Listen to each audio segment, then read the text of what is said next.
my dear boys and girls of CSS exam. Today we are doing Federal Public Service Commission CSS exam paper 2011। आज हम 2011 का paper कर रहे हैं, ठीक है। तो there are two questions, I mean synonym and antonym. The first question is, choose the word that is nearly similar in meaning to the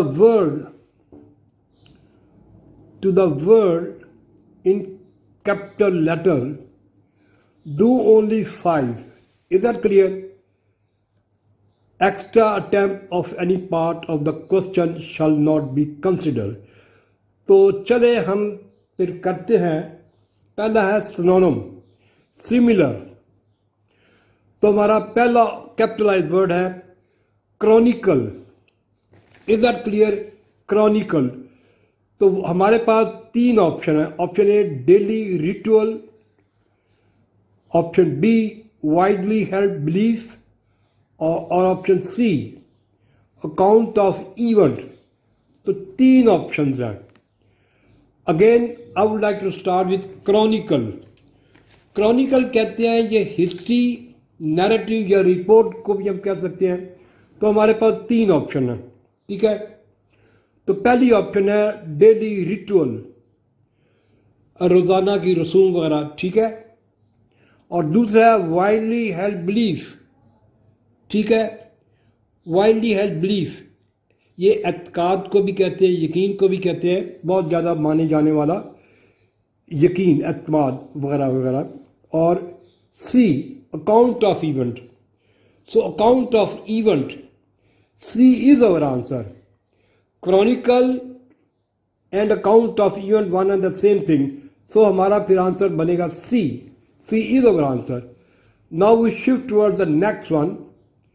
दूसरा ऑप्शन है हमारा फ्लूम, FLUME, फ्लूम।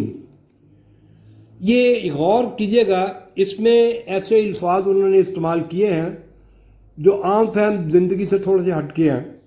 ये मुश्किल नहीं है लेकिन बड़े आसान है, थोड़ा सा गौर करना पड़ेगा। फ्लूम, FLUME, फ्लूम कहते हैं। I would like to tell you first of all in English, a small narrow steep sided valley larger than gully. Gully भी एक वादी को कहते हैं, डेल, ठीक है। तो flume a small narrow steep sided valley, एक वैली को कहते हैं, ठीक है। तो हमारे पास तीन ऑप्शन है। पहला ऑप्शन है sea bird with a wing span 4 times its body length, समुद्री परिंदा जिसके पर उसके जिस्मानत से 4 गुना बड़े होते हैं, ठीक है। और B option narrow gorge with a steam running through it. Narrow gorge, gorge फिर वादी को कहते हैं, तो यह है narrow gorge with a steam running through it. तो इसका आंसर फिर बनेगा B. B is our answer. Gorge कहते हैं वादी को। और अगला है वार्म समर विंड, गर्मियों की तेज़ हवाएं, ठीक हो गया।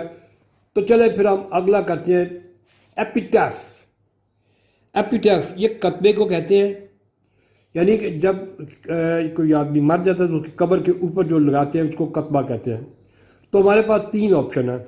ऑप्शन ई एडिशनल, एडिशन ये शाये करना वगैरह, बुक्स वगैरह। और अगला है B clever head line. Clever head line it's a very simple word, ठीक है।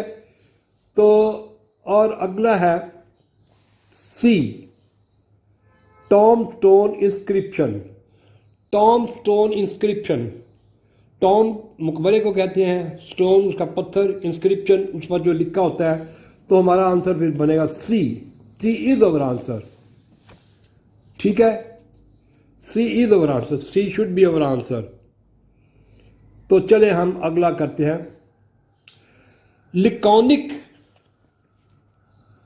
ये बड़ा सिंपल वर्ड है, ठीक है। लेकॉनिक ये एडजेक्टिव है, ठीक है। ये आम तौर पर लफ्ज़ CSS में इस्तेमाल होता है।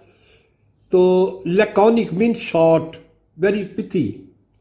तो हमारे पास 3 ऑप्शन है। Option A concise, option B weekly, option B circular. Circular, ठीक है। सर्कुलर ये एडजेक्टिव है, round moving something thing like that. और फिर हमारा ये आंसर बनेगा laconic mean concise, concise mean short. तो चले फिर हम आगे चलते हैं। अगला है शिंगल। ये मैं आपको फिर याद दिला दूं कि इस तरह के अल्फाज ये तो होते तो बड़े आसान हैं, लेकिन हम इस पर गौर नहीं कभी करते। तो ये शिंगल नाउन है, इसका मतलब है पैबल या small pieces of rock. Pebble छोटे छोटे पत्थर, या स्मॉल सब थोड़े थोड़े बड़े बड़े स्पीसीज ऑफ रॉक, ठीक है। तो अब हम इसको करते हैं। शिंगल इज अवर कैपिटलाइज वर्ड, ठीक है। इसका मतलब है small thin pieces of building material used in overlapping covering A roof. जब हम कोई बिल्डिंग बनाते हैं तो उस पर जो हम फिनिशिंग करते हैं तो उस पर उसके ऊपर हम टाइल वगैरह बना देते हैं, ठीक है, ताकि वो अंदर का जो रफ चीज़ वो चुप जाए। तो this is called shingle. Again I would like to repeat, shingle is a noun. इसका मतलब है a small thin piece of building material used in overlapping. Cover करने के लिए, इमारत को कवर करने के लिए हम इसको इस्तेमाल करते हैं। तो हमारे पास 3 ऑप्शन है। ग्रेवली बीच, एक होता है word GRAVELY, gravely, GRAVE grave, grave mean कबर, ठीक है। सीरियस को भी कहते हैं। तो यहाँ उसने लिखा ग्रेवली, GRAVELLY। इसका मतलब है ग्रेवली बीच। ये small pebble of pieces of rock वगैरह वगैरह हम इसको कहते हैं, ठीक है। तो चले हम फिर अगला करते हैं। एक्सपोज सैंड बार, एक्सपोज सैंड बार, ठीक है। यानी एक्सपोज सैंड बार, एक्सपोज का मतलब होता है एक्सपोज कर देना, बिल्कुल भरना कर देना। तो एक्सपोज सैंड बार यानी कि वो जो बाहर लगता है।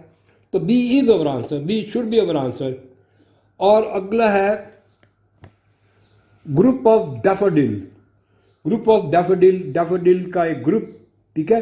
तो हमारा फिर आंसर बनेगा as I have told you, expose sand bar, B is our answer. और अगला है हमारा chilian, silian, be careful, silian, ठीक है। ये आमतौर पर इस्तेमाल होता है वर्ड। हमें बाज़ औक़ात हम सोचते नहीं इन चीज़ों को, छोटी छोटी चीज़ें हम, ऐसा है कि जो मुश्किल हम उसको करते रहते हैं, तो जो छोटी छोटी चीज़ें होती हैं वो उसको हम देख नहीं पाते। तो वो एग्जामिनर हमें चीज करने के लिए ऐसा करते हैं।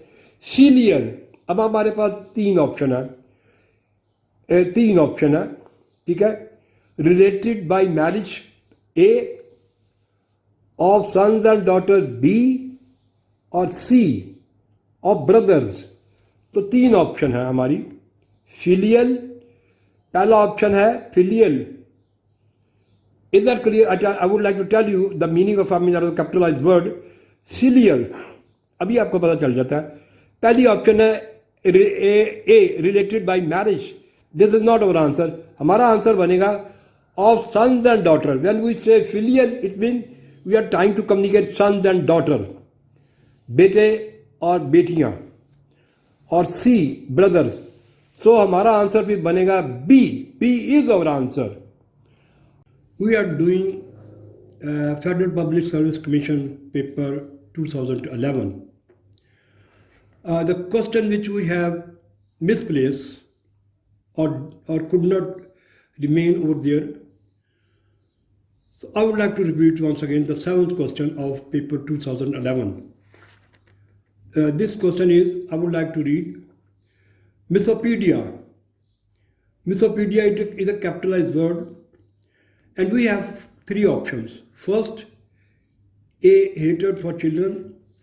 B, middle age, or C, family history. So we have three options.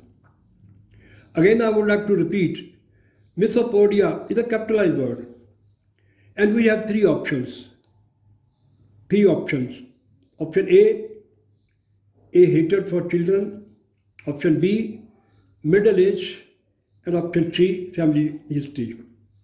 So our answer is a hatred for children. और अगला है फिलियल.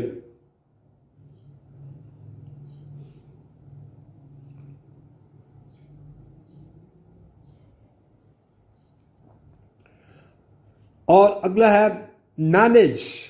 ठीक है, manage. Is that clear? Manage. Manage mean marriage, वो शादी का वादा वगैरह. ठीक है, इंतज़ाम करना. ठीक हो गया. और अगला है हाउस होल्ड, बी. और अगला है golden years. Now which should be your answer? Manage. Manage be your answer. House hold. House hold. Is that clear? House hold is our answer. तो अगला फिर हमारा बनेगा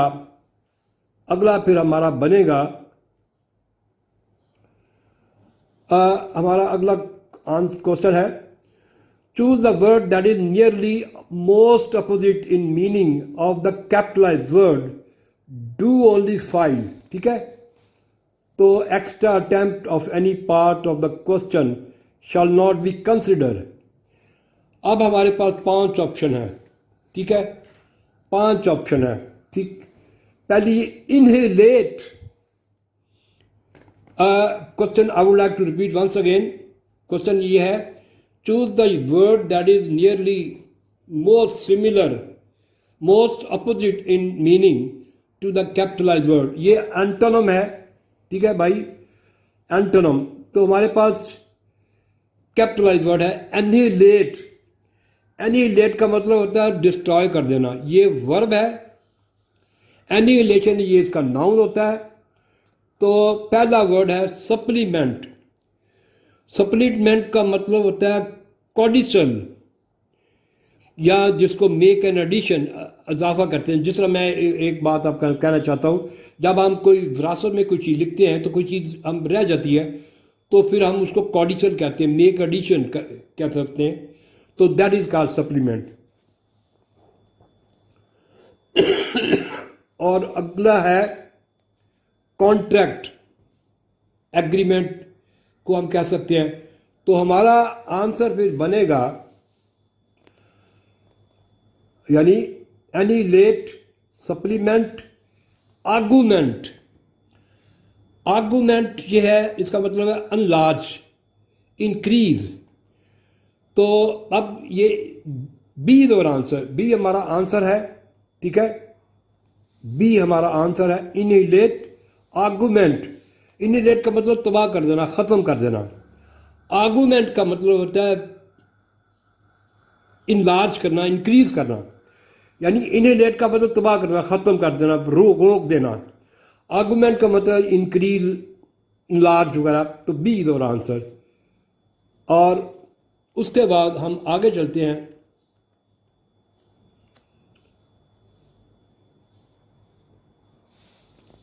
और अगला है brace, BRACE, brace. Brace, BRACE, brace. Is that clear? हमारे पास 4 ऑप्शन है. Option A prop, option B knock, option B invigorate, option B refresh. तो 4 ऑप्शन है हमारी. Is that clear? 4 ऑप्शन है. ब्रेस. ठीक है, ब्रेस का मतलब होता है टाइटन. अगर हम इसका आंसर जानना चाहते हैं तो ब्रेस का मतलब है टाइटन. ठीक है, तो हमारे पास 4 ऑप्शन है.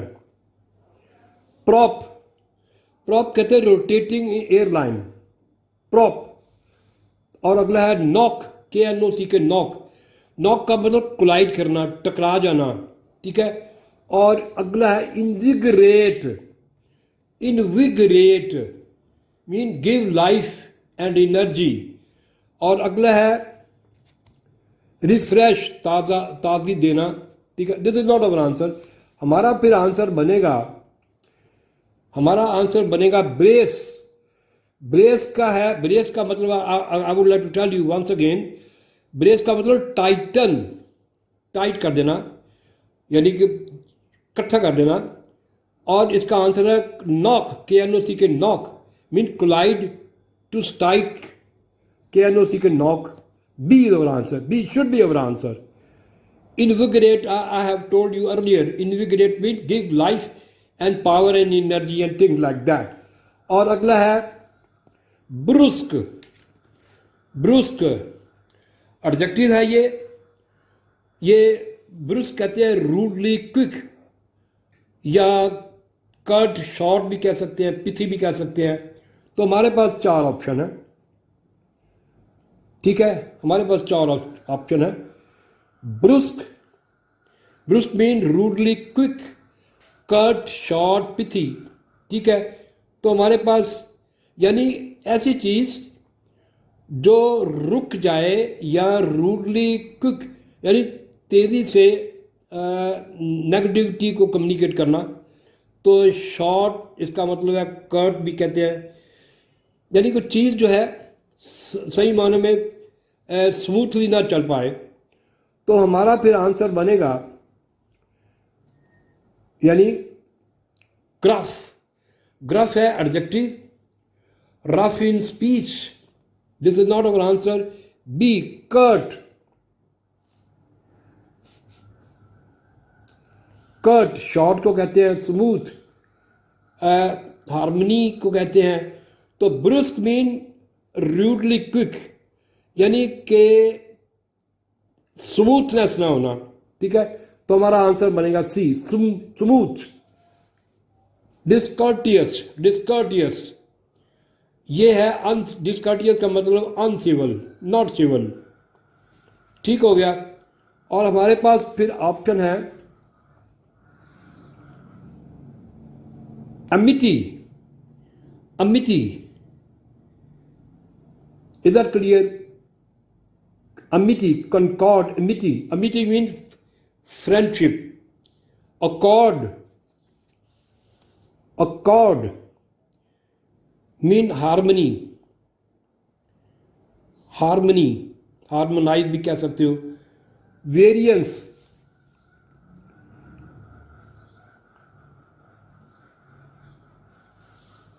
variance, variance mean deviation, और unity D। तो 4 ऑप्शन है हमारे 4 ऑप्शन है। Concord mean a careful looking over, या अटेंशन भी कह सकते हैं। Amity, amity mean friendship. Accord, accord mean harmonize. और variance C, C is our answer, variance. ये हमारा आंसर बनेगा सी। क्यों बनेगा? क्योंकि कंकॉर्ड जो है हम कहते हैं केयरफुली लुकिंग ओवर, ठीक है, यानी कि अटेंशन पूरी तौर पर देना, कंसंट्रेट करना। और वेरिएंस का मतलब डिविएशन हो जाना, डिविएट हो जाना। तो this is not our answer. हमारा आंसर फिर बनेगा C, C is our answer. और अगला है कंसेंशुअस, कंसेंशुअस एडजेक्टिव है। कंसेंशुअस ये पहले भी एक वर्ड आ चुका है, ठीक है। Conscientious mean paying due attention to detail, और ये केयरफुल भी कह सकते हैं, ठीक है। कंसेंशुअस। और पहली ऑप्शन है अनकरेक्ट, ए, दूसरा है बी ऑनरेबल, तीसरा है C principled. Principled mean acting morally, ठीक है, प्रिंसिपल्ड। और प्रोफिलिगेट, प्रोफिलिगेट एक्सट्रावेगेंट बहुत फजूल खर्च, स्पेंथ्रिफ, प्रोफिलिगेट। तो इसका फिर आंसर बनेगा conscientious mean paying due attention to detail, और या केयरफुल भी कह सकते हैं। प्रोफिलिगेट कहते हैं एक्सट्रावेगेंट, फजूल खर्च। D is our answer. D should be our answer. ठीक है, और अगला है डिप्लोमेटिक मीन होशियारी से कोई चीज़ करना, टैक्टफुली करना, स्किलफुली करना।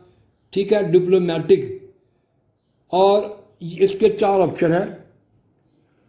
सगैशियस एडजेक्टिव है। ठीक है, श्रूड को कहते हैं बड़ा चालाक, तेज तर्रार, पॉजिटिवली नॉट नेगेटिवली। श्रूड ये भी वही मतलब है, बड़ा होशियार, समझदार वगैरह वगैरह। और bungling C to do thing badly. और प्रूडेंट कॉशियस प्रूडेंट। तो फिर हमारा आंसर बनेगा, I would like to repeat once again. Diplomatic कहते हैं टैक्टफुल, ठीक है, स्किलफुल, होशियारी से। और बंगली कहता है वेरी बैडली। ठीक है, bungle mean badly. C is our answer, C should be our answer. Bungle mean to do something badly, और diplomatic do something positively and very quickly. Profligate, ठीक है, ये तो ऊपर वाला है, ये नहीं हमने करना, ये हम कर चुके हैं। और अगला है hypocrisy is a very simple word. Hypocrisy mean मक्कारी। ये कैपिटलाइज वर्ड है जिसका मतलब मक्कारी। और पहला ऑप्शन है अपराइटनेस, मॉरली करेक्ट। और अगला है प्रीटेंस, गाइज। ठीक है, विंडो ड्रेसिंग भी कह सकते हो, बेस बदलना भी कह सकते हो। तो अगला है अपराइटनेस पहला, दूसरा है प्रीटेंस, तीसरा है कांट। CANT नया वर्ड आया, कांट। ये it's also called hypocrisy, verb भी है, ये नाउन भी है। और अगला है डिसीट, धोखा देना। तो now which should be our answer? हमारा आंसर बनेगा ए, अपराइटनेस। हिपोक्रेसी यानी इट्स ए नेगेटिव थिंकिंग, मक्कारी करना। अपराइट जो पॉजिटिव हो, नेक हो, बेहतरी के बारे में सोचते हो। तो हमारा आंसर फिर बनेगा ए, अपराइट। और अगला है ऑनरस, इसका मतलब ट्रबलसम। तो हमारे पास 4 ऑप्शन है। बर्डनसम, तकलीफ दे, वियरिंग, एग्जॉस्टिंग।